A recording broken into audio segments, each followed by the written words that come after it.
Hey, somebody needs to say please. You have? Excellent. Good morning, afternoon, or evening. You are listening to The Professional Noticer. Hello, everyone. I'm Andy Andrews. Hey, thank you for making me a part of your week. My purpose here today and with every show we do is to play the part of a best friend or coach. I want to help you live the life of your wildest dreams by giving you access to the greatest mentors the world has to offer today. This week, Professional Noticer is sponsored by Books for Veterans. The Veterans Administration in Washington, D.C.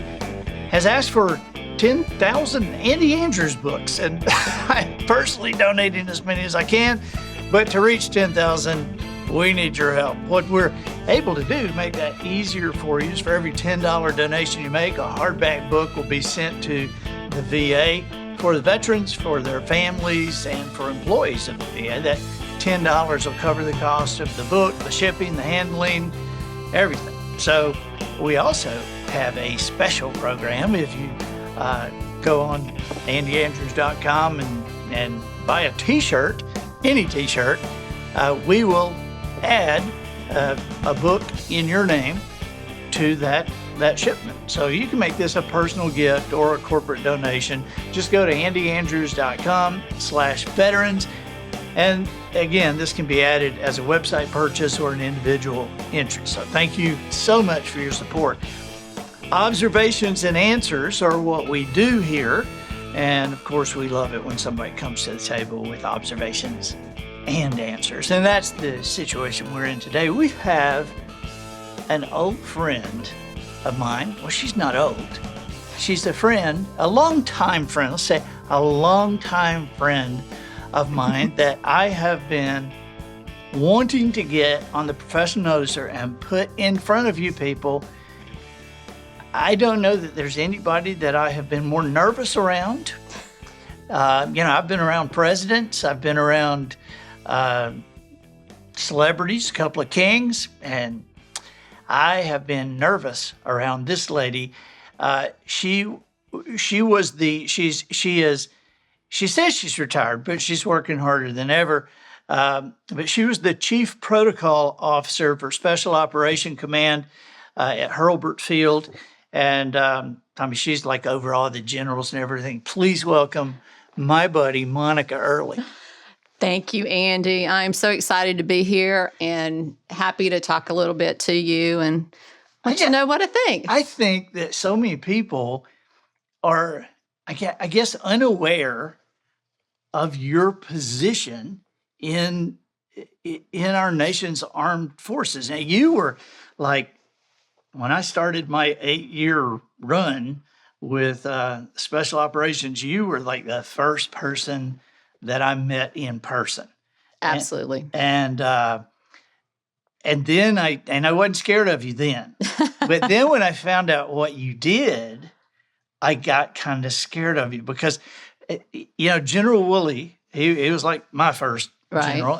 And he told me, he said, yeah, Monica is the one that when somebody makes general, Monica takes the general and the spouse and teaches them etiquette and how to properly meet people and how to eat and how to set tables and all this kind of stuff, because they are having to go eat in embassies around the world.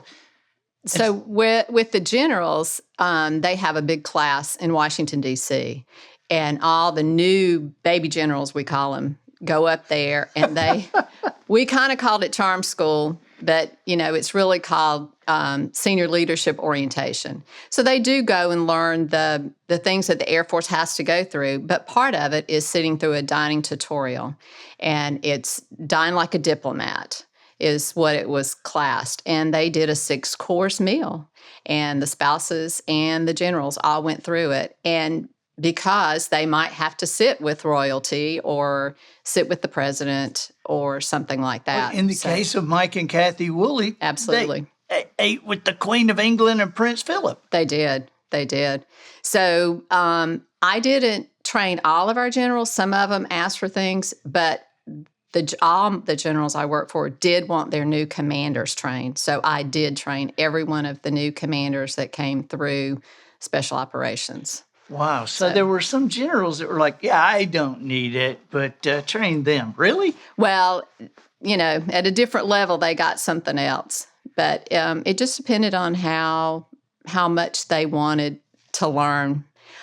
Usually they had been through some sort of course that I didn't always do. But for special operations, the new commanders, which would have been lieutenant colonels, got training from me. And by the time you were chief protocol officer with special ops, the AFSOC is a 3-star guy. Correct. And so he would probably have already He had already gone through it. And some of those generals went through my class when they were lieutenant colonels, and then they became the boss. So it was like the last two of my bosses that actually came through them as lieutenant colonels. See, I worked with a lot of the squadron commanders and their spouses. And so it's like I was over there like every 90 days or something like that. And by the way, I always thought it was amazing that for 8 years we had the same dinner. Yes. I mean, it was like because it was the best dinner. It was a brisket, the bread pudding. The bread pudding was to die for. Was awesome. Yeah. But it was funny because they're in this room when we would break and we would go eat, there would be, I don't know, like 7 or 8 round tops. And I would always be like, which one is Monica going to? I don't want to be at our table. It's like, oh my gosh. I mean, can you? And we would make fun of the people who were at your table. Okay, everybody, make sure you do everything right. They always worried about when I sat at a table. But, once I've trained you, I don't watch you unless I'm being told to watch. So I don't watch people. I mean, I might watch people, but I don't critique people every time I just sit down to dinner with them. So who are you told to watch? Who would tell you to watch somebody? Well, it would depend on whether, somebody was going on, like if somebody had a meeting had to go to Washington and met with Congress, or actually some of our warriors actually got to go to the White House. So you never know. So, it was every now and then they'd say, make sure he or she but it wasn't knows how to do. Like Polly wasn't calling you saying, watch Andy, he's putting too much salad in his mouth. No, she never called me. So okay. I didn't have to watch you. No, it's like, okay, he's talking with his mouth full again, But I think that it is, I think it's an awesome, I think it's awesome that our leadership are doing that. And well, they don't want, with AFSOC warriors, they know they are protecting our country. And, you don't want them to do anything but that. But when there's an opportunity to go and represent your command, then you want them to act like they know what they're doing. So right. It's just a fine line. You need to know those small things. And because if you messed up with the president or, some leader and you ate something wrong, especially if you were international, then you could create an international incident. I know. And so that's kind of what I came back and that wasn't my only job, but that was a big part of my job, to help and talk about the country or the person, do the research for what you're going to do. You don't want to go anywhere and not be smart about it. You can be smart about your job, but then be dumb about something else. And then you've just kind of lost all. Do you, like, if somebody's going to another country, do you go over with them the words and the motions and the things not to do and the things that you need? If it was some senior person, absolutely. We would look up, our office would look up things, any customs, anything that you needed to be careful of, or things that you should do. A lot of them were more than what you should not do, as Americans. Right. But those other countries do that when they come here. So we should do that, when we go other places. I was in Brazil one time, and I'm running around on stage like I always do. Mm-hmm. And and it was, I don't know, 8 or 9,000 people in this place, and the spotlight was on me. And so nothing is as disconcerting to a speaker as walking out of the spotlight. And the Right. spotlight doesn't move, Right. because it just takes the audiences and then takes and so I walk, and I always tell spotlight people, I say, okay, I'm not fast, but I move quickly. So just, be ready. Bill Gaither says I'm the only person he's ever seen that can make a Christian spotlight guy cuss. But but I walked out of the spotlight and it didn't move. And so I walked back in, kept talking. Then I walked out again. And so it was really obvious then. So I kind of leaned in and I went, spotlight guy. And the translator's over here going, ba-da-ba-ba-ba, ba-da-ba-ba. And then the spotlight goes, and so I went, okay, thanks. And when I did that, like thousands of people went, oh, and I'm like, that? And I looked over at the translator's going, what? Like, what is that? And Don't keep doing that. It's like this. Yeah. And I went, oh, well, put that away. Like, I had no idea. So where's my protocol officer when I need one? That's right. So, yeah. So have you ever been involved in like a scandal, like where somebody, they came to you and said they have really screwed up. They have embarrassed us. They his boxer shorts were showing in front of the queen or something. No, I've had to buy boxer shorts, but I haven't had to. I don't think. Really? So somebody showed up without underwear somewhere? Well, there was a general that flew in, and apparently his aide had left his bag. We thought had left his bag at the last location, and he wanted us to find out what the cost of underwear was at the BX, and thankfully we did. We, what do you have, boxer shorts or the other kind? Briefs? Yes, the briefs. It was kind of comical, but we found out that the bag did make it, but it had gotten put into another room, and the general never knew anything. But that's kind of behind the scenes stuff that we would always work. But the fact that you might have to buy underwear was kind of scary. So yeah, that's hilarious. Yeah, it was. You buy some little itching powder to add to the underwear. That's true. I never. Here, thought let's play a joke about on the that. general. Oh my gosh! So who I won't. I started to say, who's your favorite? But you were with 8 of them, right? I know that Woolley and Wooster had to be up there near the top, both of them. They are, and I can tell you that there was something about every one of them that I liked. You kind of have to take on their personality and their flow. You can't have your own. You've got to think how they think, and whatever they like, however they wanted to run their meetings. I would always tell them, here are the rules. Here's the precedents of how people should sit.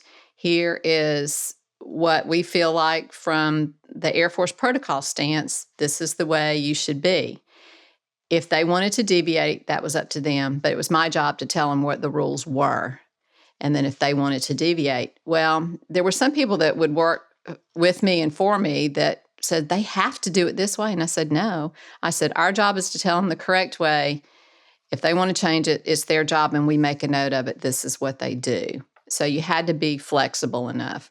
So every one of them, I remember things about them that were funny. And, one general, one of the first generals I worked for, General Pfister, I remember we were meeting an airplane on the flight line, and we were all standing, they stand in a row, they salute the plane if it's somebody higher ranking than them. And as the plane was coming around, the plane just kept going right past us. and just kept going and kept going. And General Pfister looked at everybody. And so we all start running down to where they're going. And we almost look like Keystone Cops, as we're trying to, who's doing what and why. And he's running on down. Well, they were watching. There was a guy that was down there directing them down, never thinking, because it was a bigger plane, they didn't want it sitting right in front of base operations. But nobody told me, so I could tell the general to be down at the other spot. So people running and cars trying to, motorcades trying to get down. And so, yeah, that was kind of funny. But every one of them, there was something about them that I enjoyed working for. What did you, just can't change the mood here for a second, but what was your duties during national emergencies like 9/11 and Wow. Yeah, I can remember General Bailey was our commander when the plane hit the towers, and I can still remember standing in my office with the TV on, and somebody said, turn on the TV, turn on the TV. Airplane just hit in New York. And so we actually watched the second one hit.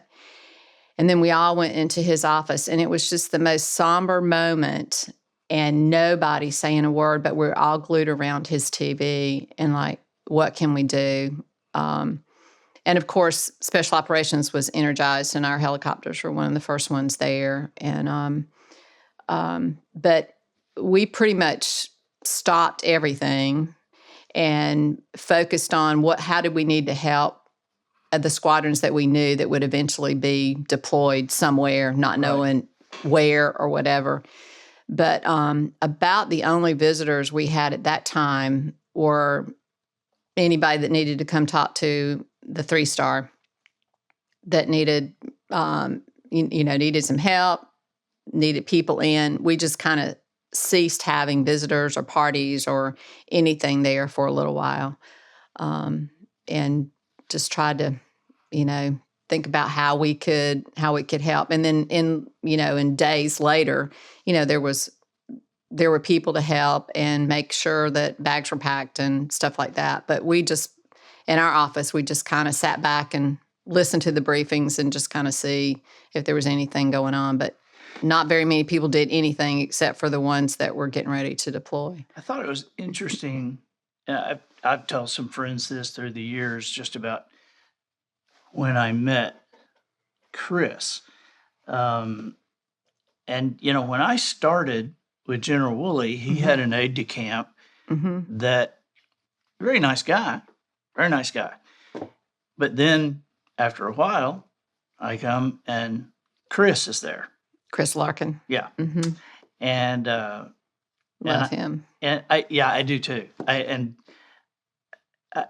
remember asking General Woolley, I said, hey, where's the other guy? Mm-hmm. And he said, well, when we're at peacetime, we have one kind of aide-de-camp. Mm-hmm. And when we're on a war footing, we have an aide-de-camp like Chris. Mm-hmm.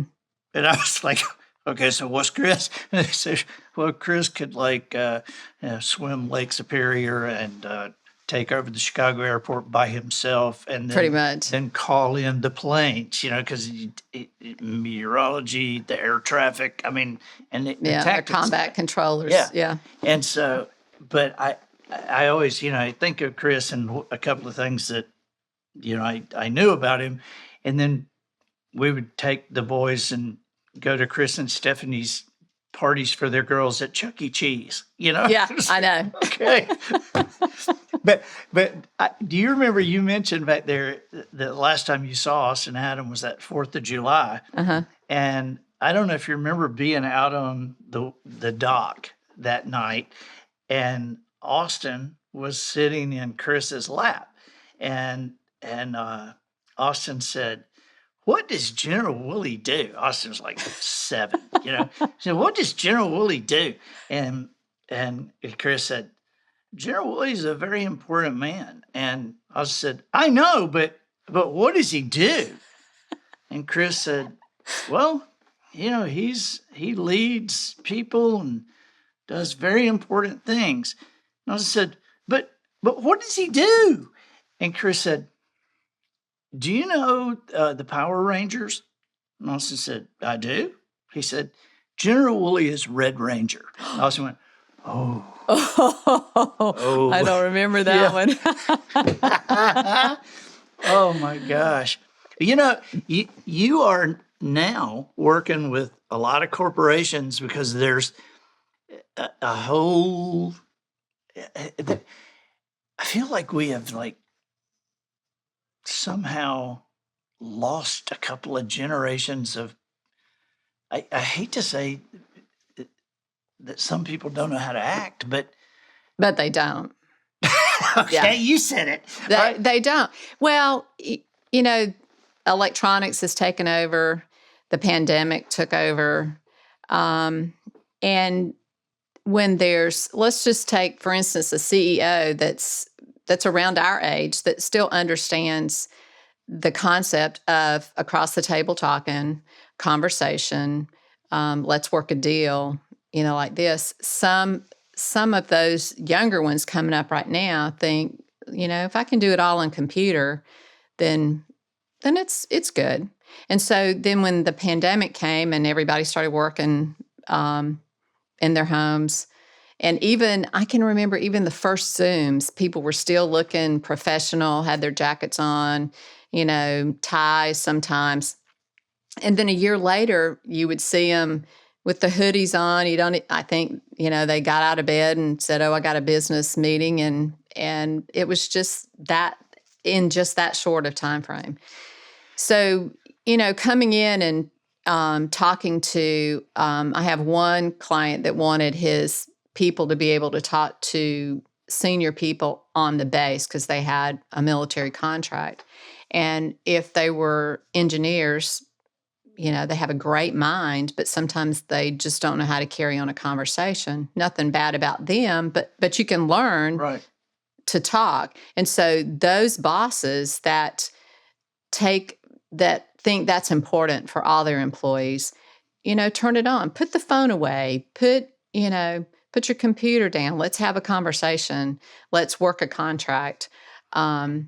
Let's talk about, knowing who outranks who and how to talk to them. Well, I have a bunch of clients that I work with too, and I have just watched business through the years, watched leadership through the years, and I can honestly say that the biggest disasters I have seen have not been disasters of judgment. They've been disasters of communication. Right. And so I think that when you and I grew up, we were, we wanted to be an adult. Right. And we wanted to stay in the room with the adults. And our parents told us, they said, hey, if you, you sit there and you're quiet, you can listen. But if you draw attention to yourself, you're going to bed. Right. And so we would be quiet, and we would sometimes realize, man, they've forgotten we're here. And we would hear things that how adults communicated with each other. We knew that our parents didn't necessarily love these people, but we would hear how they would talk. And somewhere along the line, it got to be, the kids are in the playroom. We've put on a video, and we're closing the door here. And if you guys come out, you're going to bed. Right. And then in the car, we would listen to our parents talk, and we would listen to our parents' friends and they're talking. But now it's like, put on your earphones, here's a video. And so we've got a couple of generations that have grown up without learning how to converse. Right. And it's not all their fault. It's because the parents have allowed them to do that.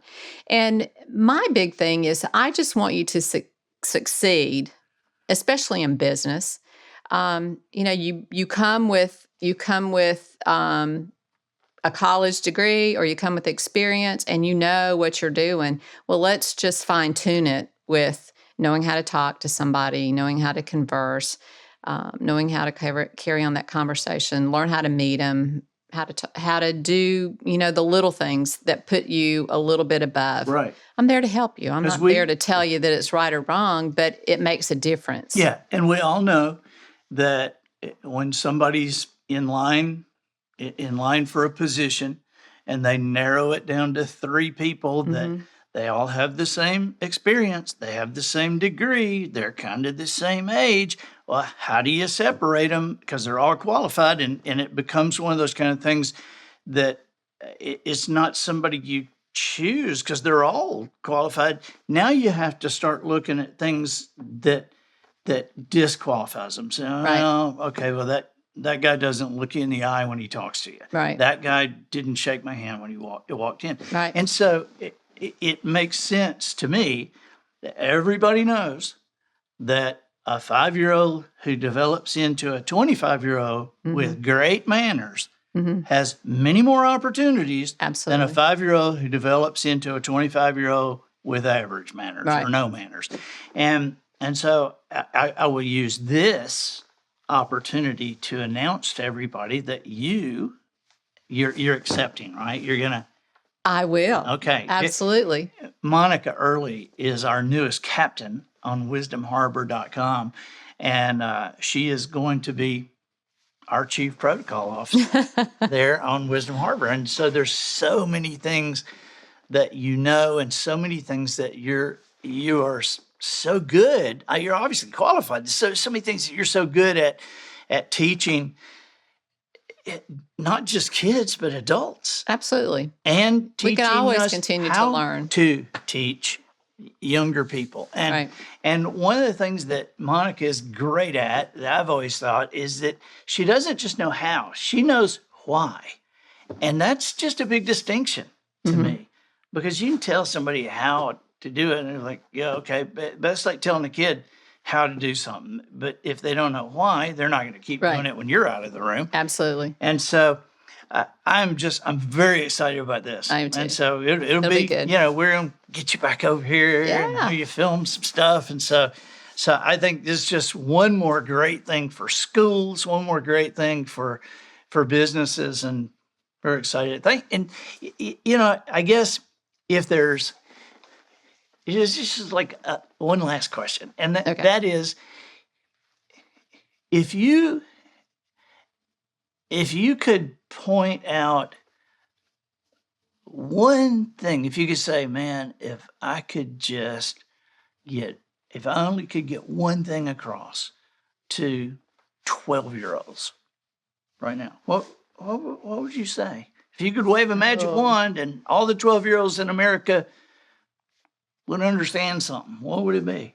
Wow. That's a tough one. I think one thing is just learn how to greet people, and you don't necessarily have to have everybody as your best friend, but meeting people and greeting them, and just knowing who they are. I mean, some kids don't know everybody in their homeroom class. Well, you should know everybody in your homeroom class. You don't know that one day, 10 years from now, you may run into them and cut a deal with them, and they don't want to have anything to do with you because, you didn't take the time.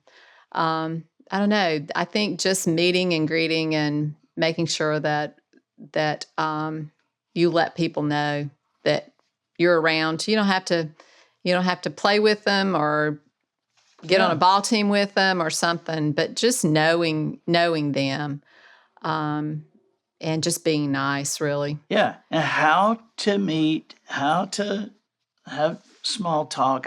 Yes. I never will forget that when Austin and Adam were like 7 or 8 and 6 or 7, the first time they went to Alabama with me and were on the sidelines at practice. That'd be so cool. And they were playing around, and players were playing with them. And I told them, I said, when the practice is over, you come stand by me, because Coach Saban is going to come this way, and I want to introduce you guys to him. Mm-hmm. And so, he comes over, and they come over, and he says something to me. And then I said, Coach, I'd like you, like my boys to meet you. Mm-hmm. And he turned, and Austin stuck his hand out and said, nice to meet you, Coach Saban. I'm Austin. Adam goes, Absolutely. I'm Adam Andrews. Nice to meet you. And Nick looked at me and he said, these kids will be able to do whatever they want to do. Mm-hmm. He said, do you know how many 20-year-olds we go into a room with and say, look up, hold your hand out. Mm-hmm. And so, Yeah. that's scary for somebody who doesn't get a pro contract. It is. It really is. But no, that's perfect. Teaching kids how to shake hands. I taught my kids at an early age, and both of them have come back and commented about how some handshakes were not what they should have been, and they just Right. didn't understand, or that they not necessarily. Because I told them, I said, always be the first one, Yeah. to reach out, to show that you're inviting them to talk to you and meet you. Right. Be the first one. And so, even though they griped and complained about things that I taught them, they've come full circle, and they've talked about Sure. Dad, how we're good the it only was. ones in the restaurant standing up when Mom walks to the table. Yeah, I know. And then as they got older, and people would come over the table and go, I just got to say, That's right. And then now we hear parents go, my girls learned they just played with your boys, but my girls learned how they needed to be treated by boys. Absolutely. Boys. So It so makes a difference. There's a lot to that, and it does. It makes a difference because people watch us and people offer us opportunities or don't Right. offer us opportunities. They invite us or they don't invite us, and a lot of times people who don't get the job or don't get invited or don't get promoted, they have no idea why. They have Right. no idea why. Right. And so, anyway, thank you. This is just Yes, the beginning. I know. I'm because excited. You're now Chief Protocol Officer Yay. for Wisdom Harbor. So, thank you for being here. Thank you for the invitation. I enjoyed it. Yeah, absolutely. Thank you so much. I'm Andy Andrews, the professional noticer, harnessing common sense and wisdom to plow through challenges all the way to an answer for you. And I think that'll do it for this week. Get us out of here, Matthew. So, ladies and gentlemen, and to the boys and girls who aspire to become ladies and gentlemen, we've reached the end of another episode of The Professional Noticer. In a world where common sense has become a superpower, I'm harnessing the tiny bit of mental energy I have for you, seeking wisdom, making observations, and endeavoring to answer tough questions in a way that will empower your family and your business. I'm Andy Andrews. Until next week, goodbye. This episode of The Professional Noticer was produced by Matt Limpert. The Noticer theme written and performed by Sugarcane Jane. Water bowls for the cast and crew provided by Twinkle and Smoke of Beverly Hills. Additional funding provided by phobophobias.edu. Are you beset by an avalanche of fear? Do you have multiple phobias, so many phobias that your phobias have phobias? Let phobophobias.edu rescue you from the anxiety of keeping your phobias straight. Phobophobia is the fear of phobias, and at phobophobias.edu, we found that while our proprietary cataloging system won't cure your phobias, it will file them in such a way that allows you to remember what to be afraid of at what time. For instance, arachnophobia, fear of spiders, is best experienced after dark. Vestophobia, a fear of wearing clothes, should be indulged only in your own bedroom. Nausophobia, fear of contracting a disease, should be practiced while wearing a mask. Cataglophobia, fear of embarrassment, should never be indulged around siblings, and so on. A complete file and scheduling of your entire list of phobias can be generated at phobophobia.edu. So log on now. What have you got to lose? As Franklin Delano Roosevelt once said, the only thing we have to be phobic about are our phobias themselves.